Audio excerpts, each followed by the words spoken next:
नमो भगवते वासुदेवाय। राधे राधे दोस्तों, नमस्कार दोस्तों आज के इस वीडियो में हम बात करेंगे समाधान की।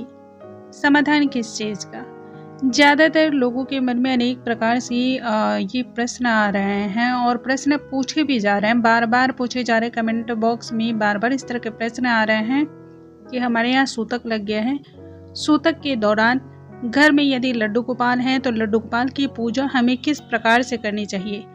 क्या हमें लड्डू गोपाल की पूजा करनी भी चाहिए अथवा नहीं करनी चाहिए? या फिर पीरियड्स में अचानक से आ जाएं तो ऐसे में हमें किस प्रकार से लड्डू गोपाल की देखभाल करनी चाहिए, लड्डू गोपाल का पूजा करना चाहिए? जन्माष्टमी का जो पर्व है, जो त्यौहार है, यह हम मना सकते हैं या फिर नहीं मना सकते हैं, या फिर ऐसे में हमें क्या करना चाहिए? क्योंकि लड्डू गोपाल जो है वो भगवान कान्हा जी का जो है बहुत ही नन्हा सा छोटा सा नया बालक के स्वरूप में जन्म है।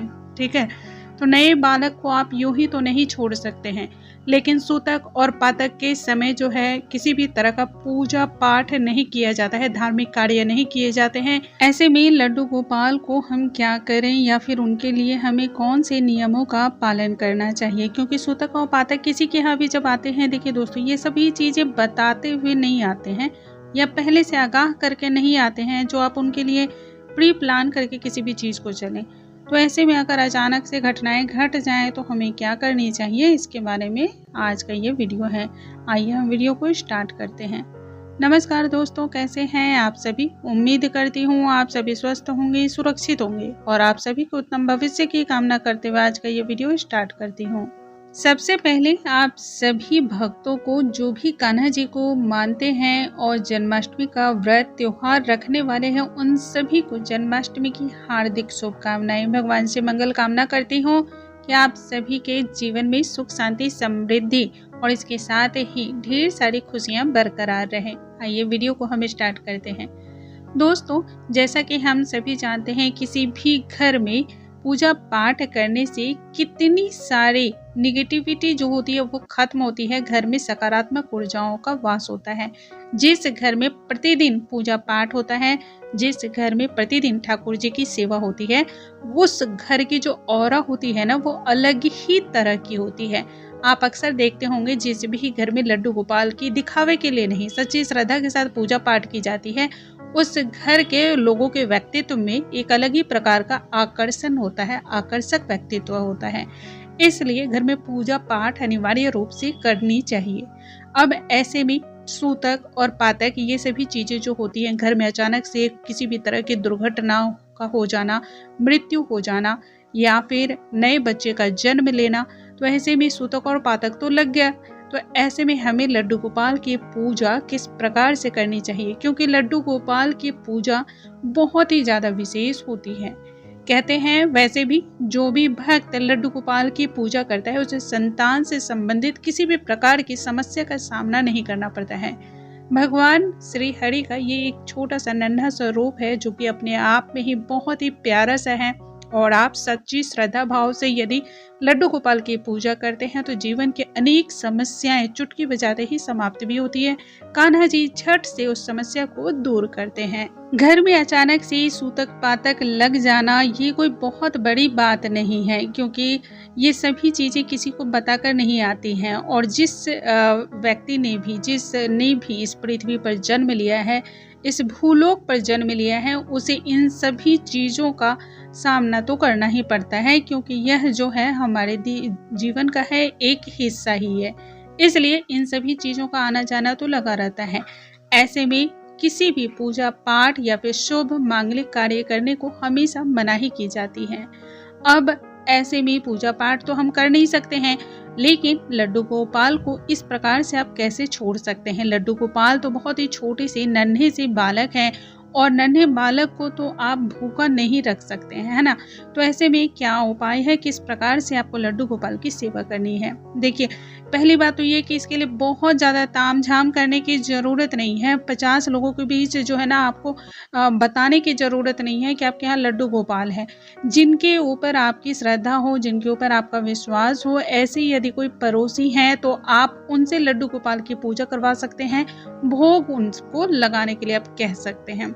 देखिए, सबसे पहले ये भी बात आप समझ लें कि भगवान मन के भाव को देखते हैं। यदि आपके मन में भाव सच्ची है, सच्ची श्रद्धा है, तो वह किसी भी प्रकार की पूजा को स्वीकार करते हैं। यदि आप किसी भी तरीके से सक्षम ना हो, तो वो मानसिक पूजा को भी स्वीकार करते हैं। यदि आपने मन ही मन अपनी परेशानी उनसे कह दी ना, तो इतना बहुत होता है। तो इस चीज़ के लिए बहुत ज़्यादा चिंता करने की ज़रूरत नहीं है। दूसरी बात, यदि आपके पड़ोस में ऐसा कोई ना हो जिससे आप इस प्रकार अपने लड्डू गोपाल की सेवा करा सकते हो, तब क्या करना चाहिए? ऐसे में आप अपने घर में यदि कोई छोटा बालक है जो 8 वर्ष से छोटी आयु का है, या फिर छोटी कन्या है जो 8 वर्ष से छोटी है, तो यह बहुत ज़्यादा उत्तम माना जाता है, बहुत ही सर्वोत्तम है ये। इसके लिए किसी तामझाम की ज़रूरत नहीं है, किसी को कुछ बताने की ज़रूरत नहीं है। आप छोटे बालक या फिर छोटी कन्या से अपने लड्डू गोपाल की सेवा करा सकते हैं। सामान्य तौर पर जब भी हम लड्डू गोपाल की पूजा करते हैं, तो उस समय लड्डू गोपाल की सेवा में सर्वप्रथम हम जो शुभ ध्वनियाँ हैं उनका वादन करते हैं, चाहे वो शंख की ध्वनि हो या फिर घंटे की ध्वनि। लेकिन सूतक और पातक में इन शुभ जो घड़ियाँ होती हैं, इनकी ध्वनि नहीं की जाती है। ऐसे में छोटे बालक या जो छोटी कन्या होती है, उन्हें अपने हाथों से ही ताली बजानी चाहिए। छोटे बच्चे के द्वारा इस तरह की जो ताली होती है ना, ताली बजाई जाती है, इसे भी शुभ माना जाता है। इस जो ध्वनि होती है, इसे भी मांगलिक ध्वनि के नाम से जाना जाता है। तो यह बहुत ही अच्छी बात है।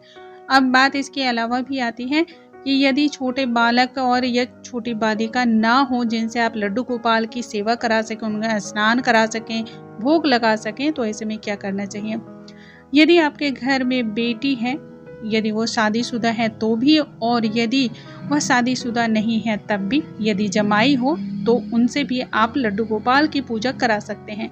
बेटियां जो होती हैं वह सवासिन होती हैं, और बेटियों का जो नियम होता है किसी भी सूतक पातक में, वह मात्र 2.5 दिन का होता है। तो इस प्रकार से बेटियां आपके घर के लड्डू गोपाल की सेवा कर सकती हैं। वैसे भी बेटियों को देवी का स्वरूप माना जाता है। यदि बेटियां सेवा करती हैं लड्डू गोपाल की, समझ लें आपके घर में लड्डू गोपाल जो है ना, रियल में, सच में, वास्तविक रूप से आपके यहाँ रच बस गए हैं। अब बात आती है, यदि आप पीरियड्स में हो तब आप लड्डू गोपाल की पूजा किस प्रकार से कर सकते हैं। तो देखिए दोस्तों, यदि आप पीरियड्स में आ गए हैं तो ऐसे में पूजा पाठ तो आप नहीं कर सकते हैं, लेकिन घर के जो भी सदस्य हैं उनसे आप लड्डू गोपाल की सेवा करवा सकते हैं, लड्डू गोपाल की पूजा कर सकते हैं। अब जितनी भी महिलाएं होती हैं उनका पूजा पाठ करने का जो रिवाज होता है, जो तौर तरीके होते हैं, वो बिल्कुल अलग होते हैं। और जो घर के अन्य सदस्य होते हैं, खासकर पुरुषों के बारे में मैं बता रही हूँ, उनके तौर तरीके बिल्कुल अलग होते हैं। तो आप इस बात पे बिल्कुल भी ध्यान ना दें कि आप जो पूजा पाठ करने वाले थे वो बहुत सारे नियमों को ध्यान में रख के करने वाले थे, लेकिन आपके घर के जो पुरुष हैं उन नियमों को अनुसार उतनी तामझाम के साथ वो पूजा पाठ नहीं करते हैं। आपके घर लड्डू गोपाल की पूजा हो गई, इससे बढ़कर और कोई भावना आपको नहीं रखनी चाहिए। आप जैसी भी पूजा करते हैं, आपके मन में बेचैनी है, ठाकुर जी बस इस बेचैनी को ही महसूस कर लेते हैं और आपकी पूजा को स्वीकार करते हैं।